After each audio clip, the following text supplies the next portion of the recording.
Hi, everyone. Do you have something going on this Wednesday? Because we always do. Today, we will be talking about a beloved Mankato tradition that we have been doing for years now. And this is brought to you by the MNSU Mankato Maverick chapter of NRHH. Okay, my name is McKenna Busateri. My name is Mackenzie Bohan. And today we will be talking about a beloved MSU tradition that even though during COVID-19 we thought wouldn't be able to be possible, it has been very successful and a great way to get residents out of their rooms, especially with Zoom fatigue and asynchronous classes. And I am a second year CA here, which is community advisor here at MSU. I have been in NRHH for a total of 4 semesters, and I'm currently serving as the NRHH president for our chapter. I worked as a CA on campus here for 2 years. And although I'm no longer working as a CA this year, I'm still really heavily involved on campus, and I'm serving as our NRHH chapter's VP of membership. WOWs or What's on Wednesday events have great history here at MNSU Mankato. These events were originally created to address the drinking problem that was happening within our residence halls. Previously, we used to not have Friday classes, therefore Wednesday was becoming a party night within our residence halls. So these were created to tackle this issue. And these were a great solution to this problem because WOWs gave students a different outlet to interact and meet others in a safe environment. And it's now become a defining aspect of res life at Mankato. So how WOWs work is every Wednesday evening, each residential hall at MNSU organizes a unique event for the residents that reside in that building. These events are a great social opportunity. They can also be educational, and it's a great outlet for university staff to educate residents on resources that are available to them here on campus. So to give you a better picture of what WOWs here on campus look like and how we use them to access our students, we're just going to go through some examples of WOWs that we've done in the past. So one WOW that happens almost every year here at Mankato is root beer and registration. Residents who come to this WOW go through different stations where they learn how to register for online classes, how to navigate e-services, and how to access their DAR support. And at the end of this WOW, residents are awarded with a root beer float. You'll notice a common theme with these WOW examples is a food incentive. This is a really great way to get residents out of the room and excited to come to WOWs. This WOW in particular is a great way to address universal issues faced by first-year students. So one important aspect of res halls here on campus at Mankato is that the population of people who lives in res halls are almost entirely first-year students. So a lot of workers here on campus, or a lot of university workers, use these WOWs to reach out to this population of students and address unique issues faced by first-year students here. When I was a freshman and I came to root beer and registration, I found it super helpful. I got to talk to a lot of people there. I got to answer a lot of questions I had about registering for classes. And working root beer and registration on the other side, as a CA, I found it really like a great way to reach out to my residents and help them learn more about registration and be better prepared for registering for classes in the fall. Another fun WOW that is an annual event is our Sex Ed WOW. The theme changes every year, but we have a Sex Ed WOW every year. So this particular year was my freshman year. It was called Let's Talk About Sex. Very clever. Basically what happened during this event was residents got to play games and do interactive activities that taught them all about the importance of safe sex, myths about sex, and different contraceptive methods. There were also things like condoms given out during this event that we got from our student health services. We also have a variety of on-campus resources at this event. This includes the Women's Center, our LGBT Center, and our student health services. They are tabled throughout the lobby. This year we did this one outside, so they were tabled outside, and we were able to get the experts directly to our residents. And at the end of this one, they got to make their very own taco, which is, again, that food incentive that residents always love. So WOWs are also a great way to teach residents about important topics that they might not know much about coming from high school. So one example of this was identities in ice cream. This was a WOW I went to my freshman year, and this was a WOW focused on teaching residents more about diversity and inclusion.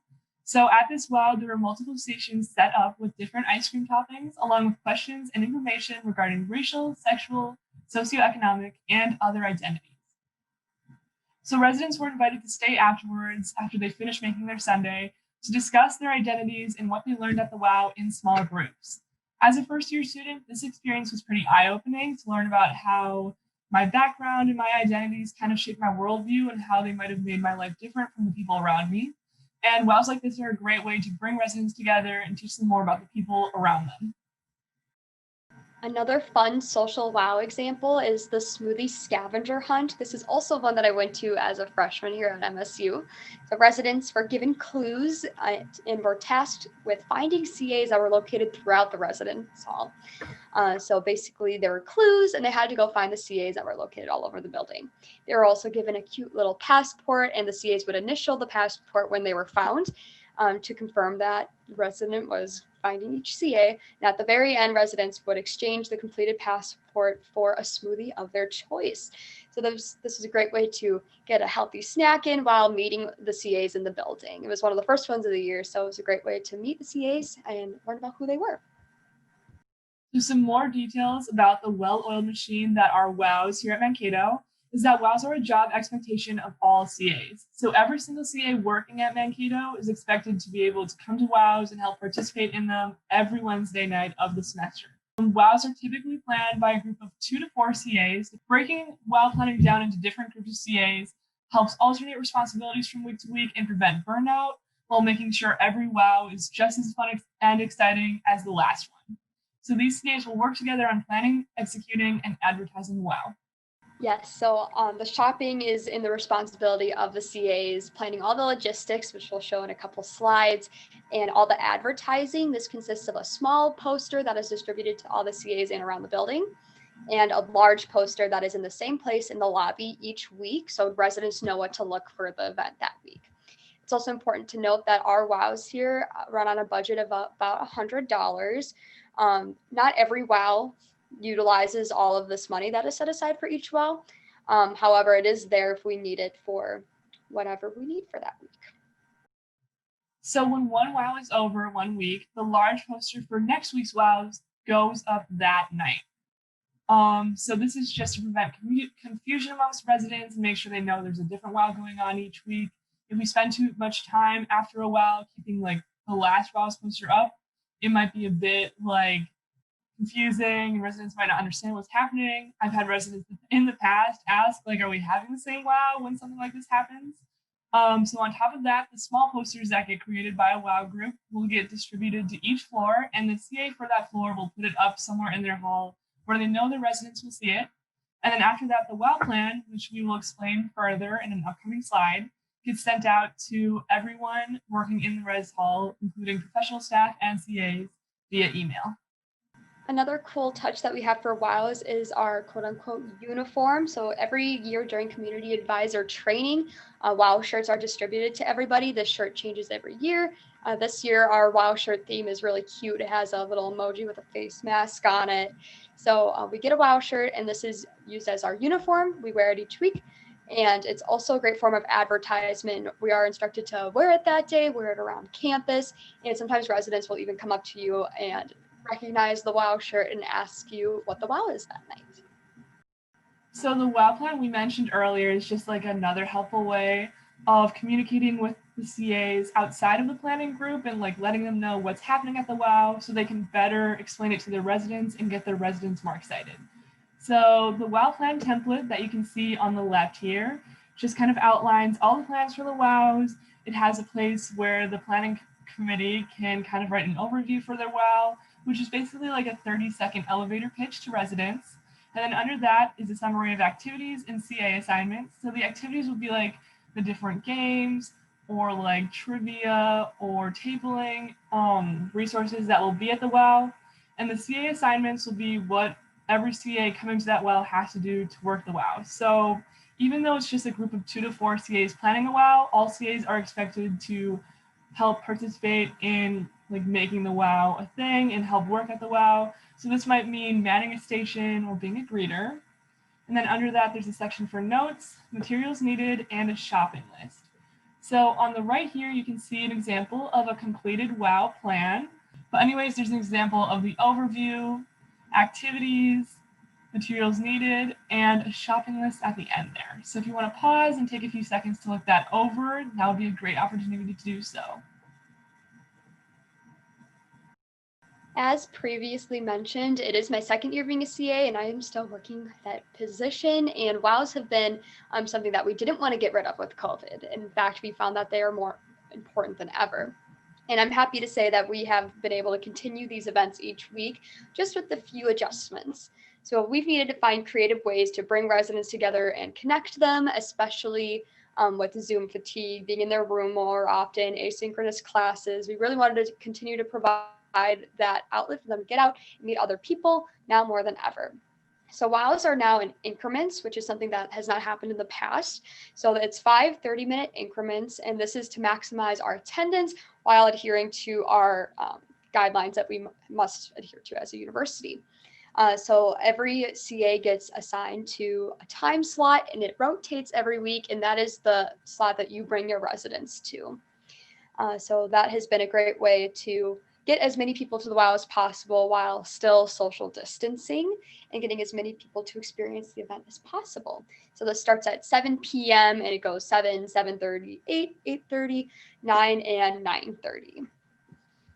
Also, when it comes to our spaces, we can have 25 residents within our lobbies. So this would be for an indoor WOW. And then 50 residents are allowed to be gathered for an outdoor WOW. So at the beginning of the year, we started with much more of the outdoor events just because the weather was very nice. But as it gets a little chillier here in Mankato, Minnesota, we have had to transition to more indoor events. We were worried about this at first. However, with the implementation of the time increments, we haven't had any problems with overcrowding or going past our 25-person limit in the lobby. So that has worked out well. It's also important to note that we have to have our snacks be completely prepackaged so we aren't spreading any germs, and masks and social distancing are always required. WOWs really help foster community engagement and development in the res halls. And WOWs are something consistent that residents can look forward to every week. And this note is especially important this year now that so many residents are on Zoom all day and in asynchronous classes. Having something like this that happens at the same time on the same day every single week can really help residents stay grounded. So WOWs are also a great outlet for other campus groups and resources to connect with first-year students. It's a great way to transition from just being like a room or an office that students might walk by every day on campus to becoming like a face that they can interact with and better explain the opportunities and resources these organizations provide to our students here. Some more benefits include CA team building. It's really nice, CAs all live very busy lives, but this is a defined time every week where we get to see each other and have fun doing these events. So that's really nice. It also gives you some great programming experience. So learning how to plan an event, do all the logistics, all the behind the scenes work, and be able to execute an event is a skill that all of us CAs have here at Mankato, and it's great to have those skills. Another great benefit of WOWs is hall director visibility. Normally, our residents don't get to see the hall director all too much, maybe if they're in a conduct meeting or something like that, but WOWs are a great way for residents to see them. So then it doesn't seem like hall directors are so scary. They seem like a really friendly person that is there at the WOW, and they're able to chat with them and get to know who they are, which is really nice. It's also great to help address first-year student problems at these WOWs, which is really nice. And it's great to, just tackle those issues that they're having, like root beer registration, helping them with those things. It's a really great outlet to reach them, especially when they're struggling with things as a first-year student. Truly, WOWs are something that residents look forward to every week. It's a given. They know we have something the same time every week on Wednesday, and they truly love it and look forward to it. They get so excited when they see the new WOW poster go up and learn what the event is going to be for that week. Although WOWs look a bit different this year, they are still helping us to serve our residents and getting them connected to campus. If you remember from our first few slides, WOWs were originally created here to address drinking and partying problems and to give residents a safe way to connect with other students here. Now more than ever, that's super important. First year students coming into this year are coming from a high school senior year where they were socially starved and they had to sacrifice a lot of important things to them. And this year, they're facing a lot of similar challenges where they can't make friends in their online classes. A lot of RSOs that they might have been interested in look drastically different now. And a lot of big events that would typically bring first year students together and be a way for them to meet other people are just no longer available to them. So having something like this that's available to them every week where they can meet and talk to other students is so important for fostering community and for helping residents find their place here on campus. So we hope that you can take this idea and this tradition that we've had here at our university, make it your own and apply to your own institution. And if you have any questions at all regarding our educational session today, any questions you have about WOWs, maybe questions on getting started with this tradition at your university, please reach out to Mackenzie and I. We have our personal emails listed here. You can take a picture of them and feel free to reach out to us if you have any questions at all. Thank you again for coming to our educational session. We hope you've learned a lot about programming and the unique traditions we have here at Mankato. We hope something we've said today inspires you to bring some of our traditions to your university.